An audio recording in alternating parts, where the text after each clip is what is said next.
오늘 말씀의 제목은 누리는 데서 멈추지 않고 전하는 삶이라는 제목으로 하나님 말씀을 전하겠습니다. 특히 오늘은 어린이들과 함께 예배를 드리는 시간이기 때문에 어린이들도 지겹지 않도록, 청소년들도 지겹지 않도록 제가 좀 노력을 했습니다. 찰스 디킨스의 크리스마스 캐럴이란 작품은 성탄의 의미를 잘 담아낸 고전 문학입니다. 이 작품은 1843년도에 쓰여졌는데요. 배경은 19세기 영국 런던입니다. 이 작품은 5장의 형식으로 구성이 되어 있습니다. 마치 음악의 5악장으로 되어 있듯이 구성이 되어 있습니다. 주요 인물은 여러분 잘 알지요? 스크루지 영감, 돈밖에 모르는 구두쇠 상인, 그리고 밥 크레칫, 스크루지의 가난하지만 성실한 직원, 그리고 팀 크레칫, 병약하지만 신앙과 사랑이 깊은 아들, 그리고 말리의 유령, 스크루지의 죽은 동업자. 근데 여기에 유령이 과거의 유령, 현재의 유령, 미래의 유령이 스크루지를 그렇게 초대하고 초청하는 그러한 이야기입니다. 저는 이 소설책을 참 재미있게 몇 번이고 읽은 적이 있습니다. 그 내용을 좀 요약해서 말씀을 드리겠습니다. 스크루지는 성탄을 혐오합니다. 그는 이렇게 말합니다. 크리스마스 헛소리일 뿐이야. 그는요, 가난한 사람을 돕는 일을 거절하고 직원에게도 매우 인색했으며 성탄을 쓸모없는 날로 여겼습니다. 그날 밤 그에게 죽은 동업자 말리의 유령이 나타나서 이렇게 말합니다. 스크루지, 나처럼 후회 속에서 살지 않으려면 네 삶을 바꾸어라. 그리고 새 유령의 방문을 이 유령은 예고를 해 줍니다. 과거의 성탄 유령이 스크루지에게 나타났습니다. 스크루지를 어린 시절로 데려갑니다. 외롭지만 순수했던 소년 시절, 자기 자신이 생각이 납니다. 그리고 자기가 좀 자랐을 때 따뜻했던 옛 고용주 페지윅의 성탄 잔치 그 장면도 그 과거에서 생각이 났습니다. 그리고 스크루지는 사랑했던 약혼녀를 돈 때문에 잃었던 기억, 그 기억을 떠올리게 됩니다. 스크루지는 깨닫습니다. 자신이 스스로 사랑과 기쁨을 잊어버리고 있다는 사실을 이 과거의 성탄을 통해서 그는 깨닫게 됩니다. 그때 현재의 성탄 유령이 그에게 나타나서 이 스크루지 영감을 여러 가정으로 인도해서 데리고 갑니다. 특히 이 스크루지 영감이 보았던 가정이 밥 크레치스의 가족을 보게 되는데요. 그들의 성탄을 봅니다. 그 가정은요, 매우 가난했지만 웃음과 감사가 넘치는 가정이었습니다. 그런데 그 가정에는 병약한 아들 타이니 팀이 있었는데 그 아들이 이렇게 기도를 하는 겁니다. 하나님, 우리 모두를 축복해 주세요. 그때 스크루지는 처음으로 묻습니다. 유령님, 그 아이는 살아남을 수 있나요? 스크루지의 마음속에 무언가가 움트기 시작했습니다. 미래의 성탄 유령은 암울한 장면들을 스크루지를 데려가서 보여줍니다. 그런데 그 장면은 이렇습니다. 아무도 슬퍼하지 않는 한 남자의 죽음, 그리고 그 죽음을 당하는 사람들의 유품들이 약탈을 당하고 있습니다. 너무 비참했습니다. 그런데 그 약탈하고 있는 그 주인공이 바로 스크루지 자신이라는 사실을 그는 보게 됩니다. 반면에 스크루지가 그 아이는 살 수 있나요? 라고 물었던 타이니 팀은 죽어 있었던 것입니다. 스크루지가 충격을 받습니다. 이때 스크루지는 절규합니다. 제발 제게 기회를 주세요. 제가 변하겠습니다. 라고 절규하기 시작합니다. 드디어 성탄의 아침이 되었습니다. 스크루지가 완전 달라져 있었습니다. 가난한 이웃에게 큰 기부를 하고요. 크레치스의 가족을 돕고 있고요. 다이니 팀의 치료를 자기 자신이 책임을 집니다. 그는 따뜻하고 관대한 삶을 시작합니다. 그런 사랑을 전하는 훈훈한 삶을 살고 있습니다. 저자 찰스 디킨슨은 이렇게 그 책에서 마무리를 합니다. 그는 그 후로 크리스마스를 다른 누구보다 잘 지켰다. 여러분, 크리스마스 캐럴은 성탄을 누리는 날에서 전하는 삶으로 바꾸는 이야기입니다. 우리는 지금까지 자꾸 성탄을 내가 내 가정이 누리는 것으로만 생각했지, 그것을 팔로잉하고 또한 다른 사람에게 전하는 삶이라는 생각을 잘 하지 못하고 살아왔습니다. 누가복음 2장은 평범한 밤으로 시작합니다. 들판에서 어느 날과 다름없이 목자들이 양떼를 치고 있는 밤이었습니다. 그들에게는 특별할 것 전혀 없는 하루였습니다.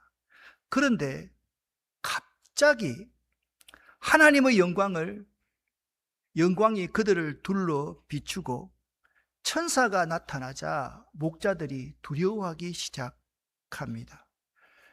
목자들에게 내려온 천사가 하는 첫 마디는 언제나 그렇듯이 무서워 말라, 두려워하지 말라입니다. 왜냐하면 하나님이 주시는 소식은 사람을 짓누르는 소식이 아니라 사람을 살리는 소식, 기쁜 소식이기 때문에 대단한 신을 만났을 때 누구든지 그 앞에서 공포가 아니라 경외하고픈 두려운 마음이 들 수밖에 없기 때문입니다. 그때 하늘에서 소리가 들려옵니다. 보라, 내가 온 백성에게 미칠 큰 기쁨의 좋은 소식을 너희에게 전하노라. 아멘. 오늘날 우리도 신앙생활을 하면서 복음을 아는 지식으로만 가지고 있지 않는지 물어볼 수 있어야만 할 것입니다. 복음은 먼저 알아야 될 정보이기 이전에 두려움을 몰아내는, 이 세상의 어두움을 몰아내는 하나님의 선언인 것입니다. 저자 누가는 천사의 음성을 이렇게 분명하게 전합니다. 11절을 함께 읽어보겠습니다. 오늘날 다윗의 동네에 너희를 위하여 구주가 나셨으니 곧 그리스도 주시니라. 아멘. 이 말씀 속에 복음의 핵심, 복음의 본질이 들어 있습니다. 어떤 말씀입니까? 너희를 위하여 구주가 나셨다라는 말씀입니다. 복음의 핵심은요, 예수님은 일반적으로 오신 분이 아니라 너희를 위하여, 그리고 여러분과 나를 위하여 오신 분이라는 사실입니다. 다시 한번 말씀을 드립니다. 복음은 일반적으로 우리에게 임한 것이 아닙니다. 바로 너희를 위해서 구주가 나신 것, 나를 위해서 구주가 나신 것을 우리에게 증거하고 있는 것입니다. 여러분, 이건 모르는 사람이 하나도 없을 것입니다. 요즘 어디를 가든지 가장 먼저 찾는 것이, 우리나라는 좀 그렇지 않지만 외국에 가면요, 와이파이입니다. 와이파이가 연결되면 나 혼자 풍성한 데이터를 마음껏 누릴 수 있습니다. 하지만 나만 연결된 와이파이는 그 범위 안에서만 유효합니다. 이 아름다운 교회 와이파이는 아름다운 교회 내에서만 유효하지, 옆에 체육관에 가면 아름다운 교회 와이파이가 작동이 되지 않습니다. 반면에 핫스팟은 내가 가진 데이터를 타인에게 공유하여 연결되지 못한 사람들을 온라인 세상으로 연결해 줍니다. 성탄의 소식도 이와 마찬가지입니다. 많은 그리스도인들이 성탄의 은혜를 나 혼자 누리는 와이파이 신앙에 머물러 있습니다. 하지만 주님은 우리들에게 이 은혜를 흘려보내는 복음의 핫스팟이 되라, 그렇게 말씀하고 있습니다. 오늘 누가복음 2장 10절의 본문을 다시 한번 보시기를 바랍니다. 천사는 이 복음의 기쁜 소식이 온 백성에게 미칠 큰 기쁨의 좋은 소식이라고 선포하고 있습니다. 뭐라고요? 일반적으로 임한 것이 아닙니다. 온 백성에게 미칠 큰 기쁨의 좋은 소식이라 그렇게 말씀하고 있는 것입니다. 복음은요, 나 혼자만의 골방에서 즐기는 비밀스러운 선물이 아닙니다. 담장 너머로 흘러가야 할 공동체의 기쁨, 온 이웃들과 함께 나누는 기쁨, 온 세상이 함께 나누는 기쁨이어야만 합니다. 이것이 복음의 중요한 특성인 것입니다. 복음은요, 예수가 이 땅에 오셨다, 나에게 오셨다 해서 끝나는 것이 아닙니다. 진정한 복음은 예수님이 나를 위해 온 세상을 위해 오셨다로 이어져야만 하는 것입니다. 하늘의 천군 천사가 나타나 이렇게 찬송합니다. 함께 읽겠습니다. 지극히 높은 곳에서는 하나님께 영광이요, 땅에서는 하나님이 기뻐하신 사람들 중에 평화로다. 아멘. 말씀을 읽고 나면 뒤에 꼭 여러분 아멘 하시기를 바랍니다. 다시 한번 하겠습니다. 지극히 높은 곳에서는 하나님께 영광이요, 땅에서는 하나님이 기뻐하신 사람들 중에 평화로다. 아멘. 여기에 중요한 연결고리가 있습니다. 하늘에서는 하나님께 영광, 땅에서는 사람들 가운데 평화입니다. 즉, 하늘의 영광은 땅의 전파함, 사명을 통해 완성된다라는 사실입니다. 하늘의 영광 그 자체가 사람들을 통해 사명으로 땅끝까지 전파되지 않으면 완성될 수 없다, 온전히 이룰 수 없다, 그렇게 성경은 우리에게 분명히 말씀하고 있는 것입니다. 복음은요, 하늘의 찬송과 땅의 사명이 조화되어 나타나야지 복음일 수가 있습니다. 다시 한번 말씀을 드립니다. 복음은 하늘의 찬송과 땅의 사명이 조화되어 나타나야만 온전한 복음일 수가 있습니다. 하늘에서 울려진 그 영광의 말씀이 나를 통해서, 우리를 통해서 사명으로 땅끝까지 전파될 때 그것이 온전하게 다른 사람에게 굿 뉴스, 희망의 뉴스, 소망을 주는 뉴스가 될 수 있는 것입니다. 만약 이 소식이 목자들 마음속 감동으로만 머물렀다면 하늘의 찬송은 땅에 울려 퍼지지 못했을 것입니다. 요즘에 저는 유튜브를 보면서 너무 먹방이 많아가지고 좀 힘들기도 합니다. 당뇨가 오고 나니까 이제 좋은 세상은 다 끝났구나, 그런 생각을 할 때가 참 있습니다. 옛날에는요, 밥 먹고 나서 옆 사람이 남기면 그것도 먹는 기쁨이 나에게 참 컸고 맛집을 찾아가는 기쁨이 참 컸는데 지금은 감시자들이 너무 많이 있어가지고 사과를 한 개 먹으려고 그래도 뺏어가 버리고, 목사님 이거 먹으면 안 돼요, 저거 드시면 안 돼요.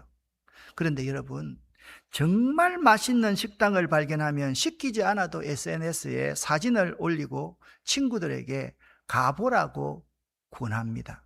이것은 의무가 아니라 기쁨의 분출입니다. 그렇습니다. 큰 기쁨의 좋은 소식도 마찬가지입니다. 그 당시 목자들은요, 사회적 지위가 낮아서 발언권이 전혀 없었던 사람들이었습니다. 하지만 그들은 진짜를 보았기에, 참을 보았기에 입을 다물 수가 없었던 것입니다. 목자들은 나중에 이렇게 행동합니다. 보고 전파하니 사람들이 다 놀랍게 여기더라. 자기들도 놀랐습니다. 평소에는 자기들의 소리에 아무런 관심도 가져주지 않던 사람들이 진리, 참을 증거하니까 사람들이 다 놀랍게 여기는 그 모습을 보고 자신들도 놀랐다라고 이 목자들이 말을 하고 있습니다. 밤새껏 목자들은 주의를 무릅쓰고 양들을 지킵니다. 이 목자들이 참이신 메시아의 탄생을 증거해서 그 저녁은 참 기쁨의 소식을 온 세상에 알리는 아주 좋은 역할을 목자들이 할 수 있었던 것입니다. 복음은요, 가슴에 담아두라고 주신 것이 아닙니다. 이 복음은요, 우리들의 입술과 삶으로 흘려보내라고 주신 은혜의 선물인 것입니다. 할렐루야. 이걸 우리는 알아야만 합니다. 복음을 전하는 것은 설득하는 것만이 아닙니다. 내가 맛보고 경험한 그 주 예수의 은혜를 자랑하고 주 예수의 은혜를 드러내는 것이 복음을 전하는 것입니다. 2025년 성탄절, 여러분의 입술과 삶은 무엇을 자랑하고 있습니까? 이 성탄절 예배에 여러분은 무엇을 보려고 왔습니까? 무엇을 느끼고 왔습니까? 혹시나 성탄 예배 드리고 다음에 놀러 갈, 다음에 점심 먹으러 갈, 그걸 기대하고 있지는 않습니까? 우리 입술과 삶을 통해서 내가 경험한 예수 그리스도의 구원의 이 복음을 증거할 수 있어야만 합니다. 오늘날 많은 신앙이 여기서 멈춥니다. 말씀을 듣는 데서만 멈추고, 은혜를 느끼는 데서만 멈추고, 감정을 기억하는 데서만 멈춥니다. 아는 데서 멈춘 신앙의 위험성을 누구에게서 보고 있느냐? 바로 여러분과 저의 모습 가운데. 예수 믿는 사람들이 예수가 온 세상을 위해서 하늘 영광을 버리고 이 땅 가운데 오셨다는 사실을 모르는 사람이 한 사람도 없습니다. 그렇지 않습니까, 여러분? 우리는요, 우리의 귀에서, 우리의 가슴에서, 우리의 뇌에서 이 지식을 그냥 머물러 두기를 참으로 좋아합니다. 그러나 전하지 않는 복음, 흘러가지 않는 복음은 세상을 밝히지 못하고 공동체를 살리지 못하며 결국 나 자신의 신앙도 점점 쉽게 만들어서 죽은 믿음이 되어버린다라는 것입니다. 그러면 어쩌면 좀 논리를 확대해 보십시다.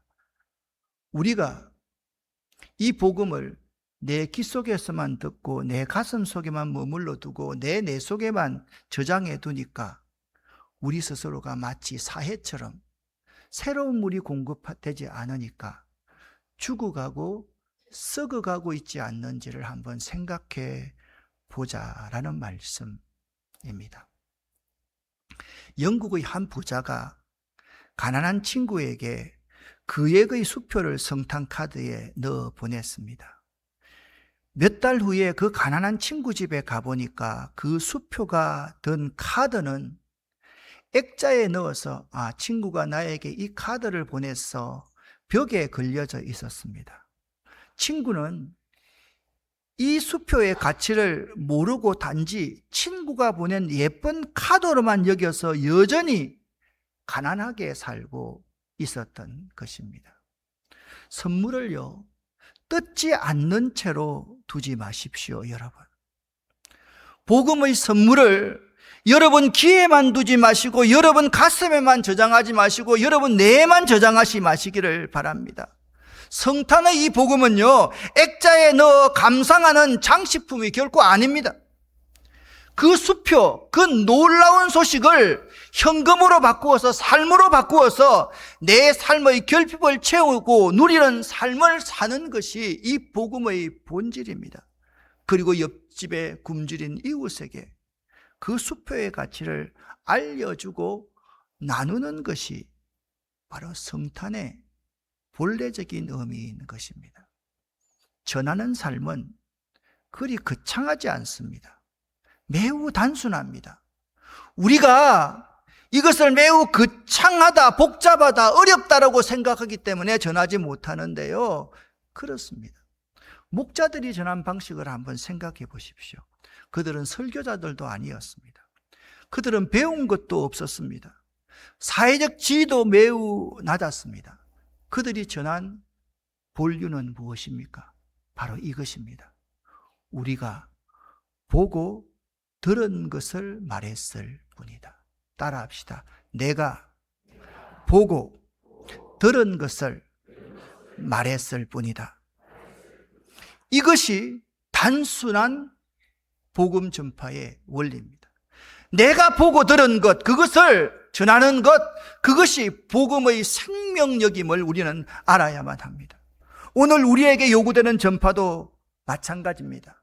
완벽한 말, 완벽한 문장, 진실한 고백, 논리적인 설명이 아니라 변화된 삶, 강요가 아니라 따뜻하게 사랑으로 전해지는 그 스토리, 그것이 우리에게 요구되는 아주 중요한 행위임을 알아야만 합니다. 어떻게 실천할 수 있을까? 그것은 어렵지 않습니다.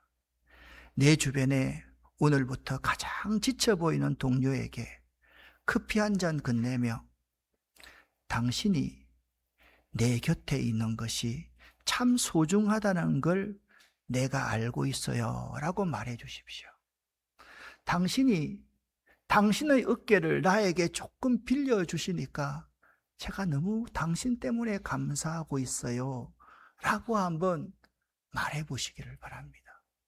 참 힘든 친구가 있으면요, 가서 그 친구의 손을 따스한 내 손으로 한번 잡아 주실 수 있기를 바랍니다.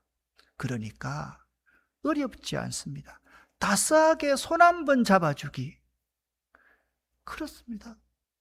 우리는 이 쉬운 일을 우리 마음속에만 두고 우리 머릿속에만 두고 행하지 못하는 경우가 너무나도 많이 있습니다. 이분이 셀마 라겔레프라는 분입니다. 여성 최초로 1909년, 이분은 그렇게 유명한 분은 사실 아닙니다. 노벨 문학상을 수상한 최초의 여성이자 스웨덴 작가입니다. 스웨덴 사람은 매우 이 여인을 자랑스럽게 생각하고 있습니다. 이 여인은 병으로 한동안 다리를 좀 절었던 것을 제외하면 행복한 유년을 보냈습니다. 여기 성스러운 밤이라는 것은 그녀의 단편집 그리스도 전설에 수록된 가장 유명한 이야기 중에 한 부분입니다.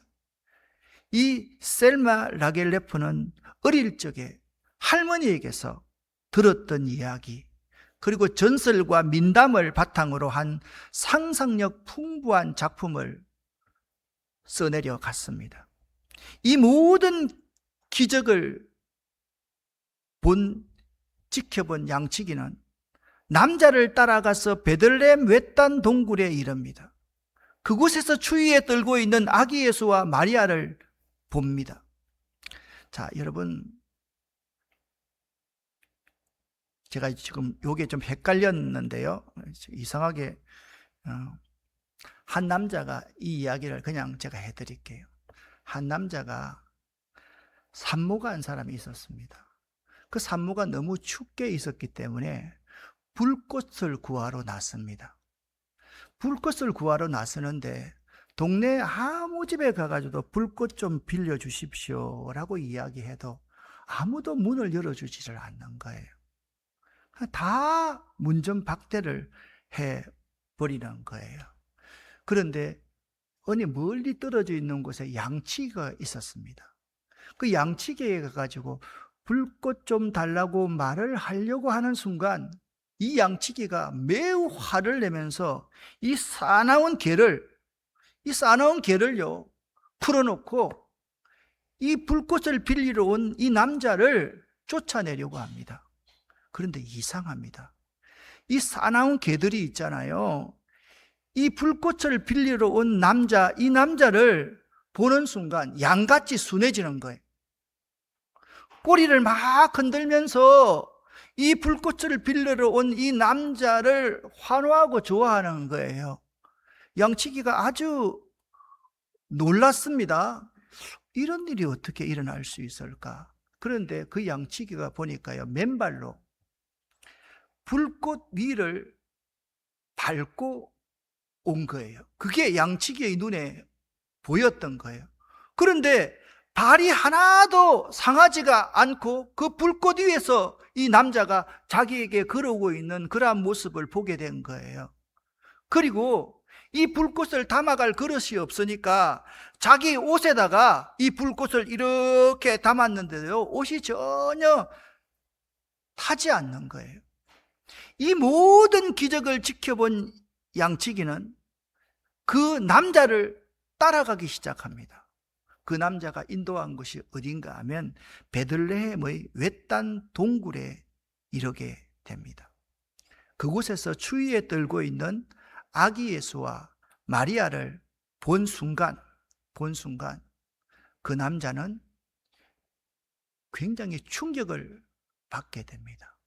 바로 이곳에 불꽃이 필요했구나, 따스한 불꽃이 필요했구나 라는 그 사실을 이 남자가 알게 되었다. 양치기의 딱딱했던 마음을 녹아내리며 비로소 천사들의 노래와 영광을 보게 됩니다. 이 작품에서 가장 인상적인 부분은 이런 내용이었습니다. 기적이 이미 일어나고 있음에도 불구하고 양치기만 그것을 보지 못했다라는 점입니다. 양치기는요, 세상이 악하고 냉정하다고 믿었기 때문에 마음을 닫아 놓으니까 주변에서 일어나는 신비로운 일들을 눈치채지 못한 것입니다. 그가요, 불쌍한 그 아기 예수를 보고 처근한 마음을 느껴, 컴패션, 이 처근한 마음을 느껴 자신의 망토를 이렇게 벗어서 그 아기 예수께 덮어주려고 하는 그 순간 비로소 그의 눈을 가로막았던 그 막이 벗겨집니다. 이분이 메시아로구나, 그것을 깨닫게 됩니다. 이 이야기와 가장 유사한 찬송이 있어서 여러분과 지금 함께 불러보았으면 참 좋겠습니다. 우리 찬양을 하는 우리 찬양대는 이 찬송을 한번 함께 불러보기를 원합니다.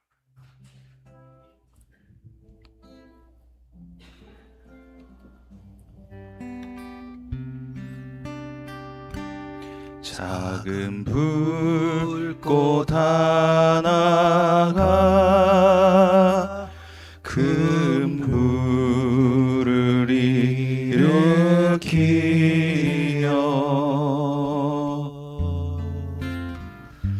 곧 주의 사랑 그 불에 몸 녹이듯이 그 불에 몸 녹이듯이 주님의 사랑 이같이 주님의 사랑 이같이 한 번 경험하면 한 번 경험하면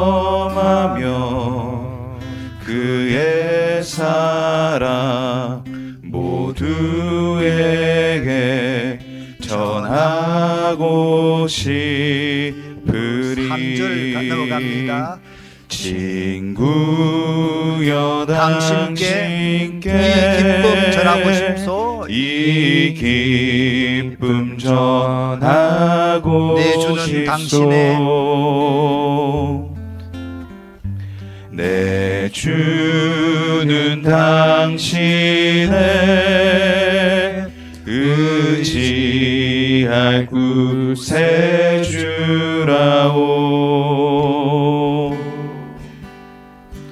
산 위에 올라가서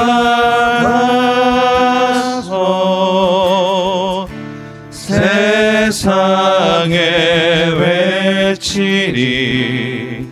내게 임한 주의 사랑 전하기 원하네. 산 위에 올라가서 산 위에 올라가서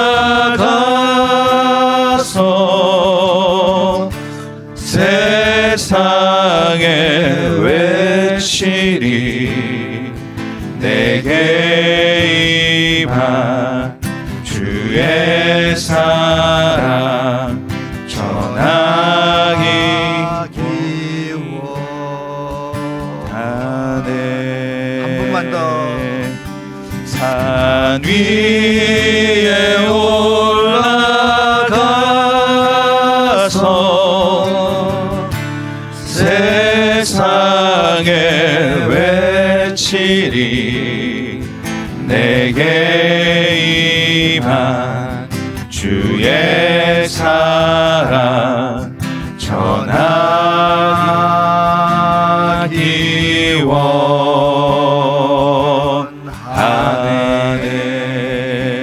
원하네. 사랑하는 성도 여러분, 성탄의 이 아침에 하늘에는 영광, 땅에는 평화입니다.